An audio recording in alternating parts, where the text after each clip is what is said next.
Mi esposo despertó del coma gritando por otra mujer. Llamé a Sofía y la abrazó frente a mí como si yo fuera una extraña.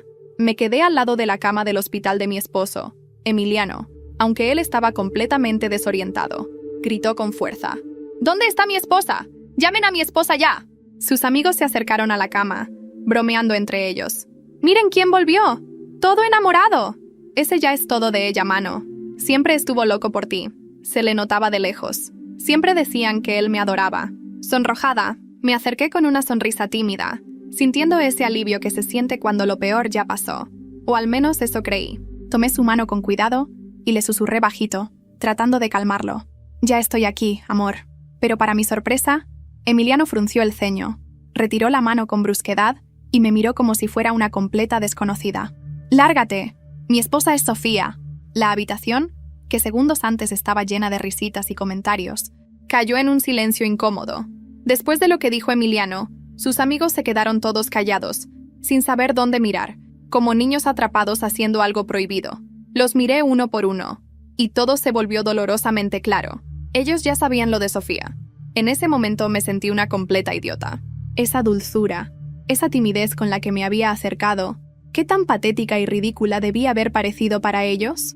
Uno de ellos intentó soltarse con una excusa. No te lo tomes a mal, ¿sí? Emiliano sigue medio ido por la anestesia. Está diciendo puras tonterías. Los otros se apuraron a apoyar. Claro, todos sabemos cuánto te ama. Está completamente flechado por ti. Seguro son los efectos de la anestesia nada más. Esa tal Sofía es solo una secretaria. Ni a los talones te llega en su corazón. Pero uno le dio un codazo al otro, como diciéndole que mejor se callara. Yo no dije ni una palabra. Me quedé ahí, quieta. Mis pies estaban empapados. Llevaba más de 4 horas bajo la lluvia esperándolo. Y ya ni lo sentía. Todo mi cuerpo estaba frío, muerto por dentro. Y Emiliano seguía. ¿Dónde está mi esposa? ¿Dónde está mi esposa, Mauricio? ¡Llámala! Su voz se fue haciendo más suave, como la de un niño triste. Quiero abrazarla. ¿Por qué no le importo? Le apreté la mano con fuerza y le pregunté. Emiliano, ¿quién soy yo? Él parpadeó despacio, con los ojos perdidos. Y después de un silencio que me pareció eterno, murmuró. La bruja vieja. Solté una risa forzada, como si fuera una broma sin gracia. Pero ya tenía los ojos llenos de lágrimas. Así que eso era. De novios desde los 17, casados a los 30. Después de solo 4 años de matrimonio, ya era la bruja vieja para él. Al final, tomé su celular y llamé a Sofía. Llegó volando. Apenas entró al cuarto, me ignoró por completo. Corrió hacia Emiliano como si fuera una escena de telenovela. Le agarró la mano con fuerza y rompió en llanto. Emiliano, perdón por llegar tarde, amor. Los ojos de él se iluminaron al instante. El rostro se le transformó en una sonrisa enorme. La abrazó fuerte y dijo, por fin llegaste, mi amor. Te extrañé tanto. Alguien intentó hacerse pasar por ti más temprano, dijo, mirándome con desprecio. Pero no soy tan tonto. La mandé a volar. Sofía me lanzó una mirada altanera. Luego se volvió hacia él y murmuró, mi esposo es tan listo. Emiliano señaló sus labios, como un niño caprichoso. ¿No merezco un besito? Sin pensarlo 2 veces, empezaron a besarse como si no hubiera nadie más en la habitación. Me quedé de pie, con la garganta hecha un nudo y el pecho ardiendo. Los ojos me escocían, todo el cuerpo me temblaba. Me clavaba las uñas en la pierna, tratando de despertar de esa pesadilla, pero la sensación helada no se iba. Fue Mauricio, uno de sus amigos, quien al fin rompió el silencio, con voz suave y vacilante. Tal vez deberías irte a casa por ahora. Cuando Emiliano despierte bien, seguro te va a explicar todo. ¿Explicar? Me giré hacia él, con el rostro empapado en lágrimas. Yo no quería llorar, y menos delante de Sofía. Llorar frente a ella era como rendirme, como ofrecerle mi dolor en bandeja para que lo disfrutara. Pero no pude evitarlo. Las lágrimas simplemente cayeron. Hace media hora, Emiliano era mi esposo perfecto, mi orgullo, mi refugio. Llevábamos 13 años juntos y, en todo ese tiempo, jamás habíamos tenido una pelea seria. Siempre pensé que era por su infinita paciencia y por el amor que decía tenerme. Pero ahora, esa imagen perfecta se había hecho pedazos, y el terremoto que provocó en mi pecho no dejó más que ruinas. Pura devastación. Salí del cuarto del hospital sin decir una palabra. Al cruzar la puerta, escuché un suspiro colectivo detrás de mí, como si los amigos de Emiliano se hubieran quitado un gran peso de encima. Y ahí lo entendí todo. En algún momento, sin darme cuenta, me habían empujado fuera de la vida de Emiliano, y de su círculo también. Esa noche no pude pegar un ojo. Me la pasé repasando en la cabeza cada momento de nuestros 13 años juntos. Cada recuerdo que antes era dulce, ahora me asfixiaba. Era como si se hubieran vuelto veneno. En algún punto empecé a tener fiebre. El cuerpo me ardía como si me estuviera quemando por dentro, pero no lograba despertar, por más que lo intentara. Era como estar atrapada en una pesadilla de la que no podía escapar. De verdad pensé que iba a morir ahí, sola. Pero entonces sentí una mano en mi frente y una voz que me susurraba bajito. Amor, por favor, despierta. Quise contestar, pero no podía. No tenía fuerzas. Lo único que pude hacer fue dejar que las lágrimas cayeran solas, despacito, por mi cara. Cuando por fin abrí los ojos, la fiebre ya se había ido. La habitación estaba medio a oscuras, pero lo primero que vi fue a Emiliano sentado junto a mi cama, mirándome. Cuando abrí los ojos, Emiliano seguía ahí, sentado junto a mi cama.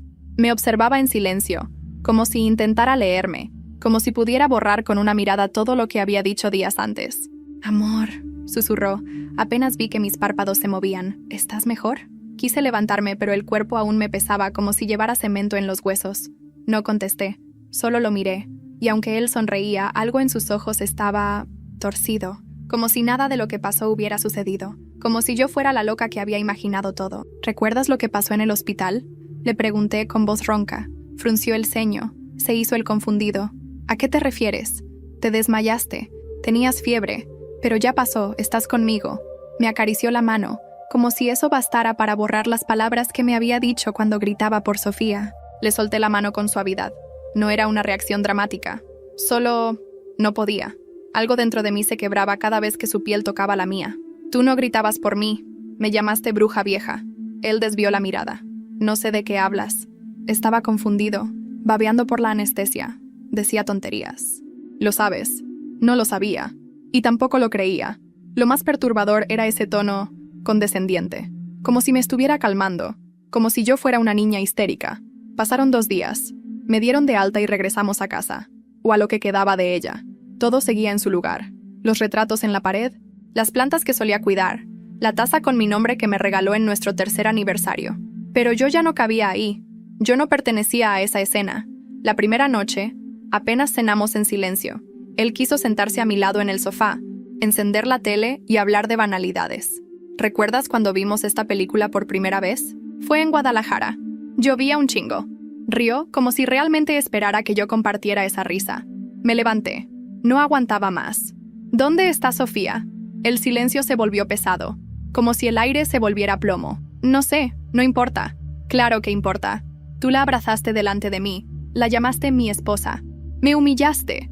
¿Y ahora simplemente pretendes que no pasó? Te dije que no estaba en mis 5 sentidos. Ya supéralo, dijo sin mirarme. No voy a pasarme la vida pidiéndote perdón por algo que ni siquiera recuerdo. Ahí estaba. El primer golpe real, no el físico. El que desmantela lo poco que queda de dignidad. Me fui a dormir sin decir una palabra. Él se quedó en la sala. A la mañana siguiente, encontré el marco de nuestra boda, boca abajo sobre la mesa. No pregunté si él lo había hecho. Supuse que sí. Empecé a notar pequeños rastros. Una botella de perfume en el baño que no era mío. Un encendedor rosa en el carro. Una bufanda que no reconocí colgada detrás de la puerta del armario. Detalles que se quedan después de una visita o una estadía larga. No lo enfrenté. Aún no. En cambio, llamé a Clara, mi mejor amiga desde la prepa. Le conté todo, desde el hospital hasta las pistas silenciosas de una mujer que seguía presente en mi casa. Ella tardó en responder. Yo no sabía cómo decirte esto, pero sí, lo vi, hace meses, a Emiliano, en el centro, con ella. Se abrazaban como si fueran pareja. Lo seguí con la mirada. Te juro que me costó creerlo. Me quedé muda. ¿Por qué no me lo dijiste? Porque tenías esa cara de mujer enamorada que no soporta que le digan que la están traicionando. Porque pensé que lo resolverías sola. O no querías saber. Colgué. No le grité. No le dije nada. Solo colgué. Esa noche me quedé en el carro, afuera de la casa. No quería entrar. Solo miraba las luces encendidas del 2º piso. Y pensaba, ¿ella ha dormido en mi cama? Al día siguiente, desperté con los ojos hinchados y una sola idea en la cabeza. Iba a buscar a Sofía. Esta vez frente a frente. No como víctima, No como esposa abandonada, sino como mujer que exige la verdad. No sabía exactamente a dónde ir, pero sabía que la iba a encontrar. En una ciudad como Querétaro, las mujeres como Sofía se esconden a plena vista.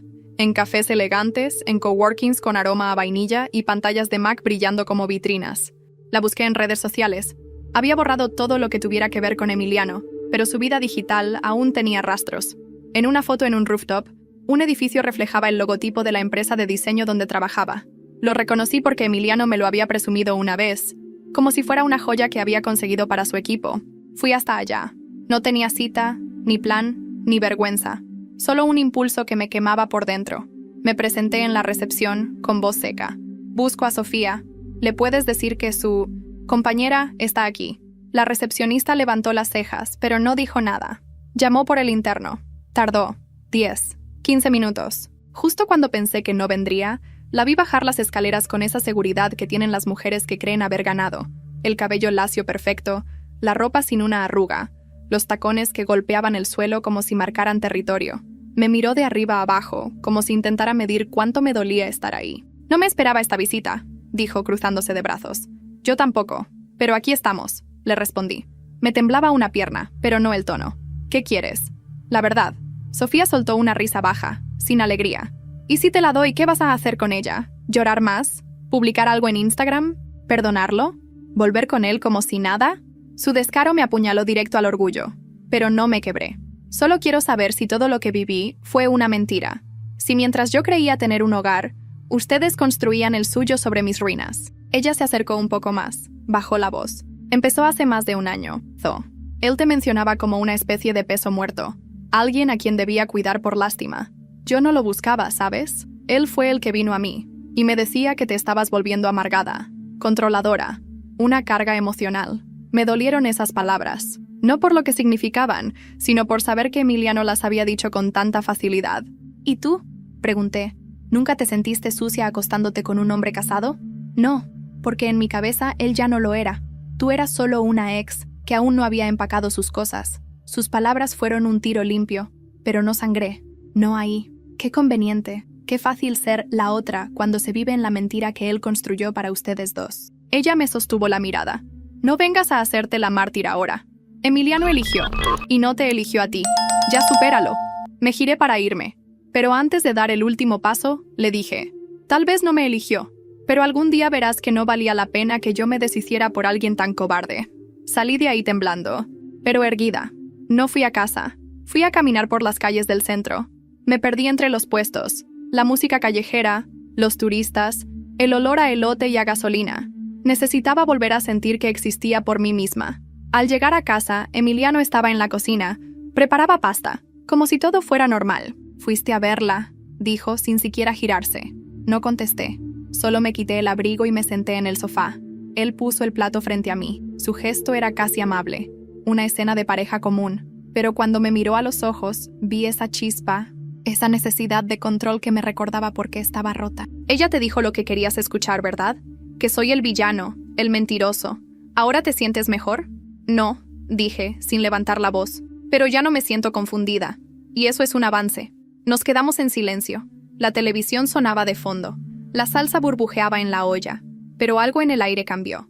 Un frío invisible se coló entre nosotros. Ya no era una pareja. Éramos dos extraños compartiendo techo. Esa noche, antes de dormir, revisé mi cuenta bancaria. Había movimientos que no reconocía. Pagos grandes. A lugares donde yo nunca estuve. A nombres que no me decían nada. Y ahí me di cuenta. La traición no solo había sido emocional, también había sido financiera. Esa noche no dormí. Me pasé horas revisando cada línea del estado de cuenta, cada transferencia, cada pago con tarjeta. Lo conocía también, y aún así, no tenía idea de cuánto había estado haciendo a mis espaldas. 8,500 pesos en una tienda de ropa en Polanco. $2,300 en una florería. ¿A quién le compraba flores? Porque a mí no. $14,000 en un hotel boutique en San Miguel de Allende. Lo peor no era el gasto. Lo peor era que todo eso salía de nuestra cuenta conjunta. Dinero que ambos habíamos aportado. Dinero con el que yo pensaba que algún día pagaríamos una casa o haríamos un viaje. El cinismo de su parte era tan brutal que dolía menos que su frialdad. Porque al menos el dolor arde, pero la indiferencia congela. A la mañana siguiente, bajé a la cocina. Emiliano estaba preparándose un café. No me saludó, como si ya estuviéramos en esa etapa de la relación en la que no hace falta fingir. Me senté frente a él con el celular en la mano. ¿Tienes algo que decirme sobre estos movimientos? Él ni siquiera fingió sorpresa. Tomó un trago del café y luego dijo: usé la tarjeta. Estaba a mi nombre también. Pagaste hoteles, cenas, regalos, con mi dinero, con nuestro dinero. ¿Y? Esa palabra fue como un tiro entre los ojos. ¿Y? ¿Eso tienes para decirme? ¿Qué quieres que diga, Mariana? Que lo siento. No lo siento. Lo usé porque me pertenecía, como todo lo demás en esta casa. Ahí fue cuando algo dentro de mí se rompió, pero no como las veces anteriores. Esta vez fue un quiebre que hizo espacio para algo nuevo. Me levanté en silencio. Fui directo al estudio. Saqué la carpeta con nuestros papeles bancarios. Cambié la contraseña de la banca en línea. Cancelé mi tarjeta. Separé los documentos de propiedad del coche, del departamento, todo lo que me correspondía por derecho. Cuando Emiliano se dio cuenta, fue como si despertara de su juego. ¿Qué estás haciendo? Me estoy saliendo de este teatro. Ya no voy a financiar tu doble vida. No puedes hacer eso. Yo también tengo derechos. Claro. Y puedes pelear por ellos con un abogado, si te parece. Yo también ya tengo uno. Fue la primera vez que me miró con miedo. No miedo a mí. Miedo a perder el control. Porque esa era su adicción más profunda. No Sofía. No el engaño. El control. Esa tarde fui a ver a mi madre. Llevaba semanas sin hablarle bien. Siempre le había ocultado lo peor de mis peleas, de mis crisis, como si eso me hiciera más fuerte. Pero ya no podía sostener nada. Le conté todo. No lloré. Solo lo dije, palabra por palabra. Mi madre se quedó en silencio largo rato. Y luego simplemente me tomó la mano. Pensé que lo habías idealizado. Desde que eran novios, eras tú la que ponía el 200%. Él siempre te hacía girar en torno a él. Y yo giré, hasta que me mareé tanto que me perdí. Entonces encuéntrate, mija. Hazlo por ti, no por demostrarle nada. Al volver a casa, Emiliano no estaba. Sus cosas tampoco. No todas. Pero sí lo suficiente como para saber que no pensaba dormir ahí. No me avisó. No dejó nota. Nada. Pero había algo sobre la mesa. Una copia de nuestra escritura del departamento. Subrayada. La parte que decía: propiedad compartida. Ambos cónyuges con derecho igualitario. Ese fue su mensaje. No pensaba dejarme ir fácilmente. Y ahora ya no se trataba solo del amor muerto. Ahora era sobre poder, sobre territorio, sobre quién se quedaba con qué. Lo llamé. Me mandó al buzón. Media hora después me llegó un mensaje. Si me quitas esto, te vas a arrepentir. Me quedé mirando la pantalla. Mis manos temblaban, pero no de miedo, de rabia. El mismo hombre que una vez me pidió matrimonio llorando, ahora me amenazaba como un enemigo. Y justo cuando pensaba que ya nada podía sorprenderme, sonó el timbre. Abrí la puerta. Era Mauricio, uno de sus amigos, con la cara pálida, visiblemente nervioso. Mariana, hay algo que necesitas saber, algo que no debería haber callado, pero no puedo más. Mauricio tenía los ojos vidriosos. No sabía si por remordimiento o por miedo. Apenas cruzó la puerta, se quedó de pie, con las manos en los bolsillos de su chamarra, moviéndose de un pie al otro como un adolescente que acaba de romper algo valioso. ¿Qué pasó, Mauricio? Te juro que no iba a venir, pensé que no era mi problema, pero después del mensaje que te mandó Emiliano, hizo una pausa. Eso ya no es solo un divorcio, eso es violencia, manipulación. Me crucé de brazos. No le ofrecí asiento, no por grosería, sino porque quería que sintiera que no era una visita casual, que el tiempo para rodeos había terminado. Habla. Él tragó saliva, bajó la mirada. Sofía, no fue la única. Me quedé en silencio, como si mi cerebro necesitara unos segundos para procesar lo que acababa de escuchar. ¿Qué estás diciendo? Lo de Sofía fue lo más serio, lo más largo, pero hubo otras. Desde antes, desde mucho antes. Se talló el rostro con ambas manos, como si intentara arrancarse la culpa de la piel. Yo lo sabía, todos lo sabíamos. Él siempre nos pedía que no dijéramos nada. Nos lo pintaba como algo pasajero, como si fuera normal. Sentí cómo la sangre me bajaba del rostro. Un frío me recorrió los brazos, pero no dejé que se notara. Me mantuve firme. ¿Desde cuándo? Desde antes de casarse contigo. Me miró por fin directo a los ojos. Mariana, él ya te engañaba cuando te dio el anillo. No sé qué fue peor, escuchar eso o no sorprenderme. ¿Y tú? Le pregunté. ¿Qué hiciste cuando lo supiste? Nada. Me callé, como todos, como cobarde. ¿Y por qué vienes ahora? Porque esto ya se salió de control. Emiliano no está bien. Lo vi el otro día. Estaba borracho, furioso, diciendo que si tú no te rendías, Él iba a hacer que te arrepintieras de haber nacido. ¿Eso te dijo? Sí, y me dio miedo, porque sé que no es solo palabrería. Él no está acostumbrado a perder. Tuve que sentarme. Por primera vez en días, sentí verdadero pánico. No por mí, sino por lo que podría pasar si no actuaba rápido. Mauricio se sentó frente a mí. Yo puedo testificar. Puedo escribir una declaración. Lo que necesites. Pero por favor, sal de aquí. No duermas sola. ¿Estás diciendo que tengo que esconderme? Estoy diciendo que estás lidiando con alguien que no te ve como persona. Te ve como obstáculo. Nos quedamos callados un momento. Yo tenía 1000 imágenes corriendo en mi cabeza. El día que me propuso matrimonio en la terraza de Valle de Bravo, la primera vez que me dijo, te amo, la forma en que me tomaba la mano cuando estábamos en público, como si le encantara exhibirme como su orgullo. Todo había sido una ilusión, un teatro. Y lo peor es que yo fui actriz voluntaria en su farsa. Gracias, Mauricio. No sé si te perdono, pero gracias por venir. Se fue poco después, dejándome sola en una casa que ya no era mía, ni siquiera por ley. Emiliano había dejado una copia de la escritura para recordármelo. Esa noche, dormí con un cuchillo de cocina bajo la almohada, y aún así no pegué un ojo. A la mañana siguiente, fui directo al banco. Pedí asesoría para separar por completo mis finanzas. Cancelé la cuenta conjunta. Abrí una nueva. Le pedí a mi abogado que comenzara con los trámites para solicitar la separación de bienes, aunque supiera que sería una guerra. Pero no había vuelta atrás. No había paz posible en el mismo terreno donde me habían enterrado. Pasaron 2 días.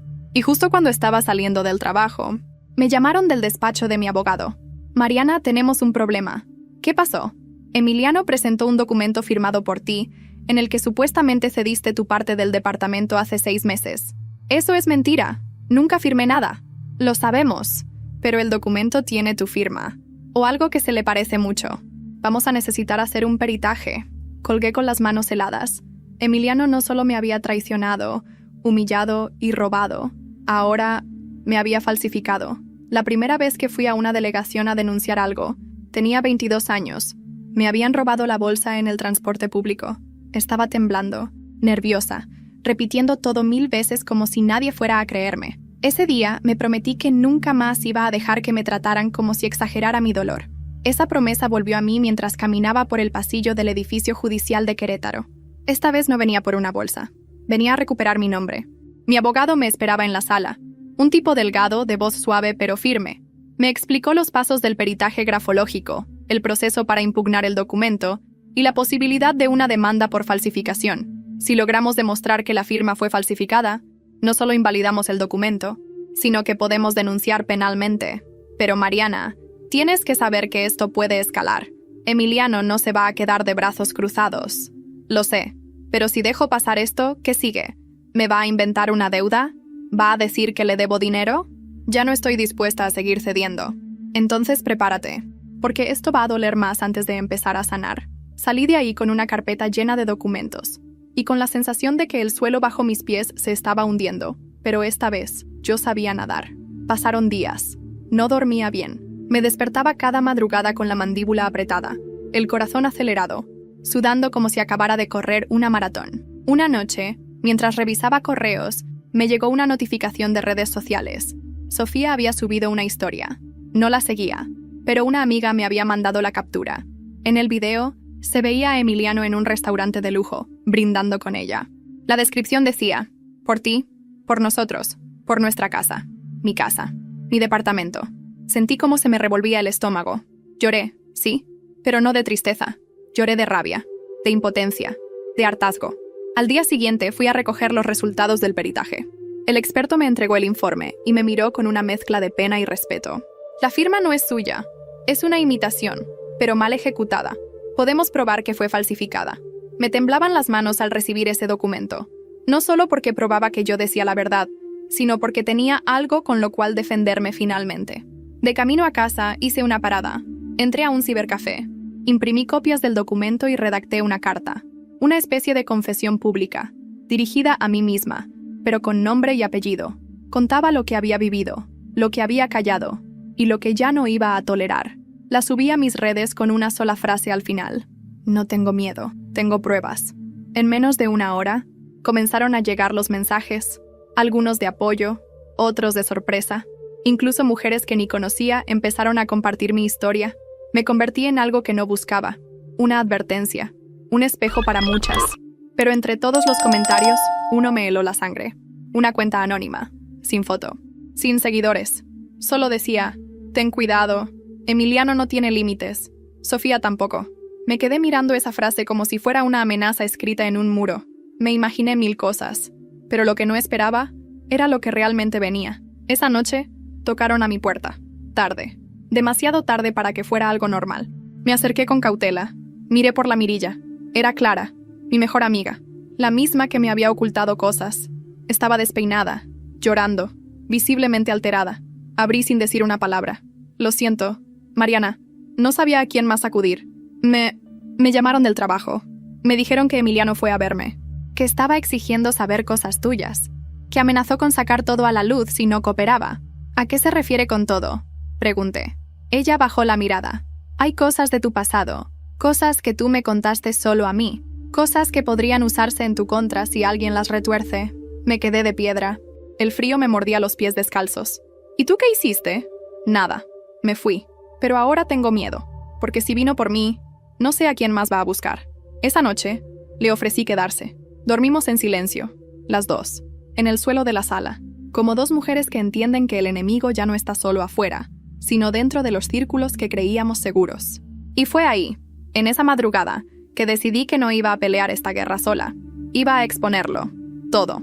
Me desperté antes del amanecer.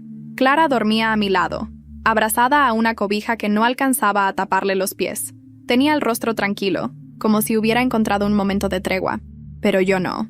Yo ya no quería treguas. Quería justicia. Me preparé un café amargo. Lo tomé sin azúcar, como un castigo, como si necesitara recordarme que aún dolía. Porque sí, dolía. Cada palabra, cada mirada que me dedicó Emiliano con desprecio. Cada vez que Sofía me usó como sombra para lucirse. Cada silencio de los amigos que aplaudieron con risas lo que ahora era mi infierno. No sabía bien cómo hacerlo, pero lo iba a hacer. Iba a contar todo. Comencé por el principio. Tomé mi laptop, abrí un documento y escribí como si mi vida dependiera de ello. Porque, en cierto modo, dependía. Puse fechas, conversaciones, fotos de la cuenta conjunta, capturas del documento falsificado, copias del peritaje.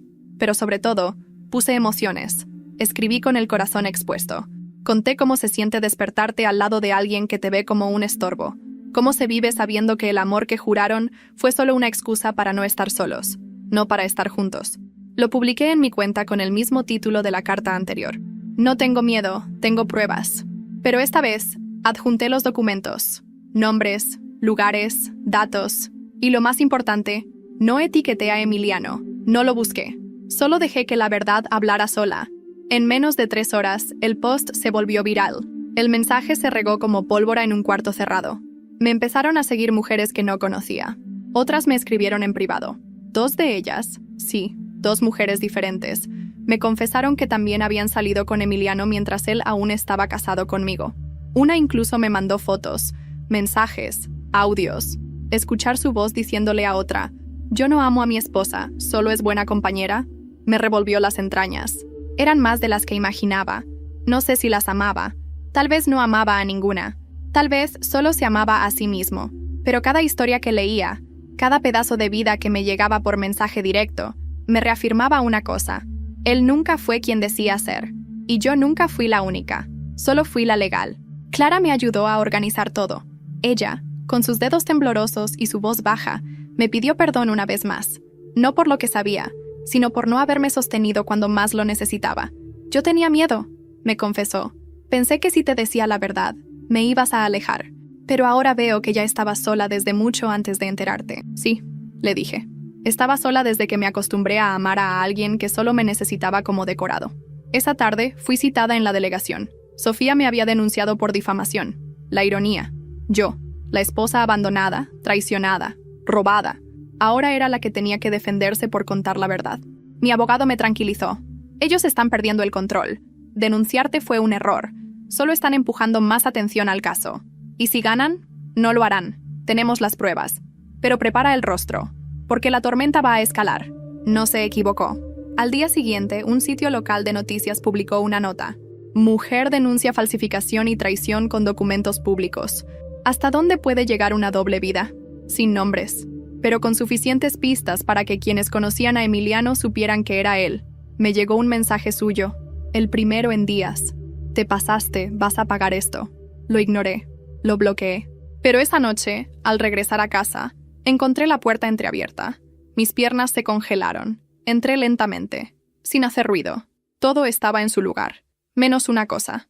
El cuchillo de cocina que había dejado bajo la almohada ya no estaba ahí. Nunca en mi vida había sentido miedo así. No ese miedo que viene de imaginar cosas. No, este era real, concreto. Estaba en el aire, en el sonido hueco de la puerta abierta, en el silencio del departamento, en el cuchillo que ya no estaba donde lo dejé. No grité, no lloré, solo me quedé parada, clavada en la entrada como si el suelo me hubiera mordido los pies. Intenté pensar con claridad. Revisé cada cuarto, cada rincón. Nada faltaba, nada desordenado, nada roto, solo el cuchillo, ese cuchillo. Marqué a Clara. No contestó. Volví a marcar. Nada. Agarré las llaves y salí sin cerrar bien la puerta. Bajé las escaleras como si alguien me persiguiera. Subí al coche. Y entonces, mi cuerpo reaccionó. Temblaba tanto que no podía insertar bien la llave. Lloré. Finalmente. Como una niña. Como una mujer rota que no se acostumbra a vivir con miedo. Clara me llamó 2 horas después. Había olvidado su celular en la oficina. ¿Qué pasó? ¿Estás bien? No lo sé. Entraron. O él entró. No hay nada robado. Solo el cuchillo. El cuchillo que escondí. Ella se quedó en silencio, como si entendiera el nivel de lo que eso significaba. Te vienes a mi casa. Ya. No duermes ahí otra vez. No. No voy a huir. Ya no más. Pero voy a hacer algo. Algo que no se espera. ¿Qué? Voy a enfrentarlo. Lo cité en un café público. Le dije que quería hablar, que necesitaba cerrar ciclos, que no iba a discutir ni llorar, solo hablar. Apareció puntual. Siempre fue puntual el cabrón. Vestido con su chamarra de cuero, ese aire de tipo encantador que tanto le había funcionado con todos. Se sentó con una sonrisa torcida. ¿Ya se te pasó el show? No contesté. Le puse sobre la mesa una carpeta.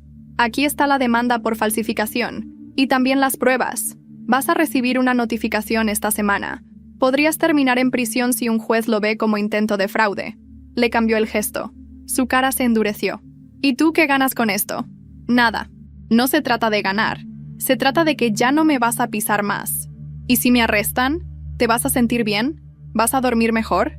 Me incliné hacia él. Voy a dormir en paz, porque por primera vez en 13 años, no tengo que mirarte para sentirme viva. Me levanté. Él no se movió. No dijo nada.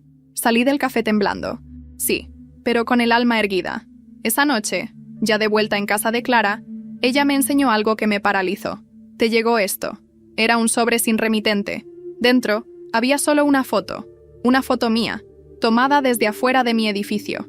En la noche, con las luces apagadas, yo estaba sentada en la sala, completamente sola, de espaldas.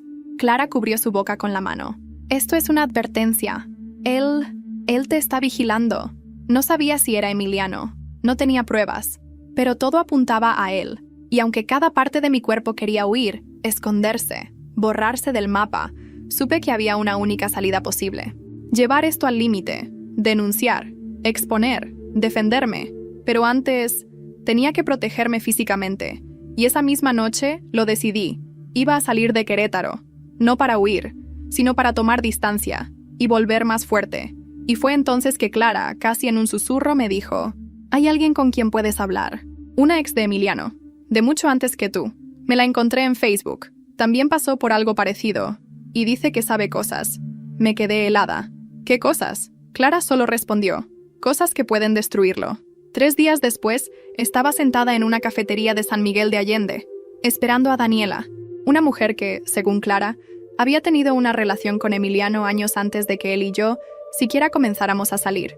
Me sentía extraña, como si estuviera a punto de mirar un reflejo mío, pero unos años más viejo, más desgastado, con otras cicatrices. Cuando Daniela entró, la reconocí de inmediato. No por haberla visto antes, sino porque tenía esa mirada que una mujer herida reconoce en otra, firme por fuera, rota por dentro, pero con el orgullo intacto, como un escudo final. «¿Tú eres Mariana?»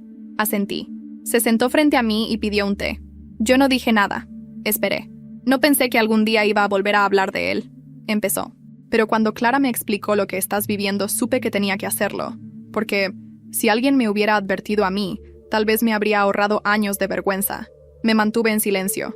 No quería interrumpirla, solo escuchar. Yo tenía 26 años cuando conocí a Emiliano, él 32. Trabajábamos en la misma agencia de publicidad en la Ciudad de México. Era encantador, inteligente, sabía qué decir, cómo moverse. Me enamoré rápido. Sus dedos jugaban con el borde de la taza. Empezamos a salir en secreto. Él decía que no quería que los jefes supieran, que era por protegerme.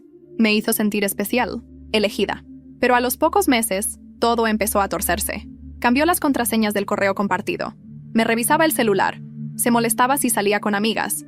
¿Te lastimó alguna vez? No físicamente, pero psicológicamente me hizo polvo. Cuando lo dejé, me chantajeó. Me dijo que tenía fotos, mensajes, cosas que podrían arruinarme profesionalmente. Me quedé helada. Era exactamente lo que él había empezado a hacer conmigo. ¿Y lo hizo? No. Creo que solo quería asustarme, pero fue suficiente. Me fui del país un año. Hice terapia. Volví a nacer. ¿Él sigue teniendo contacto contigo? No. Pero hace unos meses me escribió de un número desconocido. Solo decía, nunca serás más feliz que conmigo. Me mostró la captura en su celular. La letra, idéntica a la de los mensajes que me había mandado a mí. Esa forma arrogante, segura, como si el tiempo no pasara, como si él aún tuviera poder. ¿Sabes si hay otras? Daniela asintió. 2 que yo conozco. Una de Monterrey y otra de Puebla. Las contacté hace poco. Una de ellas me dijo que estaba en tratamiento por depresión severa. Casi se suicida por él. Me temblaron las manos. Dani, ¿tú crees que él es consciente de todo esto? ¿Que realmente sabe lo que causa? Sí. Y no le importa. Lo disfruta. Las palabras se quedaron colgando en el aire. Frías. Reales. Daniela metió la mano en su bolsa. Sacó un sobre manila. Aquí están algunos de los correos que me mandó. Las amenazas. Las fechas. Incluso un contrato que firmé con él cuando hicimos un proyecto juntos, que después usó para extorsionarme, por si te sirve en tu denuncia. Tomé el sobre con las manos temblorosas. ¿Por qué me ayudas? Porque tú sí te estás enfrentando a él. Porque ya es hora de que alguien lo pare. Nos abrazamos antes de despedirnos. Y por primera vez sentí que no estaba sola en la historia. Volví a Querétaro al día siguiente. Clara me esperaba en la estación con los ojos llenos de ansiedad. ¿Cómo te fue? Sólido. Traje pruebas, firmas, mensajes, audios. Voy a usarlo todo. ¿Y estás lista para lo que venga? Estoy lista para no callarme más. Para que, si un día otra mujer lo busca en internet, no encuentre solo sus fotos de perfil sonrientes. Que encuentre advertencias. Que sepa quién es. Esa noche armé un expediente. Incluí el peritaje, los documentos de Daniela, los estados de cuenta, las amenazas. Lo subí todo en una carpeta en la nube, privada, pero compartida con 3 personas de confianza, incluido mi abogado. Si me pasa algo, ustedes tienen todo, les dije. Y fue justo antes de dormir que recibí una llamada desconocida. No contesté. Dejé que entrara al buzón, y la voz que escuché era inconfundible. Tú querías guerra, Mariana, y la vas a tener. Pero recuerda, en la guerra, nadie sale limpia. No dormí, otra vez. Pero esta vez no fue por miedo, fue por estrategia. La llamada de Emiliano no me sacudió como antes. Sí, me alteró, pero ya no con pánico, sino con una claridad que arde. Él sabía que estaba perdiendo, y por primera vez, no tenía control del tablero. Me levanté al amanecer, fui directo al juzgado para presentar las pruebas adicionales. Los correos de Daniela, las amenazas de voz, la carpeta con los registros cruzados entre sus gastos personales y los retiros de la cuenta conjunta. Mi abogado, Javier, me miró con una mezcla de preocupación y respeto. Mariana, esto ya se salió del marco del divorcio. Estamos hablando de posible falsificación, fraude, amenazas. Esto va para largo. No me importa. Lo único que quiero es que él ya no tenga forma de callarme. ¿Estás preparada para el desgaste? Estoy más preparada para la verdad que para seguir mintiéndome a mí misma. Volví a casa por la tarde. Clara me había insistido en no quedarme sola, pero ya estaba cansada de dormir en casa ajena. No quería ser huésped de mi propia vida. Y ahí, justo al entrar, lo encontré. Emiliano, sentado en el sofá, como si nada. ¿Cómo entraste? No cambié las cerraduras. Supuse que aún tenía ese derecho. Me mantuve cerca de la puerta. ¿Tienes 5 minutos? Se levantó despacio. Se notaba cansado, pero no derrotado. Nunca se presentaba así. Él no sabía perder, pero algo en sus ojos decía que ahora sabía que estaba solo. ¿Qué quieres, Emiliano? Vine a hablar, sin amenazas, sin drama, solo a decir algo que nunca dije antes. ¿Una disculpa? No. Sonrió con esa arrogancia suave. Vine a admitir que te subestimé. Lo miré, sin mover un músculo. Creí que ibas a explotar, llorar, rogarme.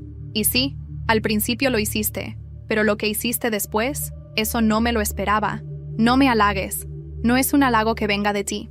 No te halago. Solo reconozco el tipo de mujer en el que te convertiste. ¿Y por qué te molesta tanto? Se acercó un paso.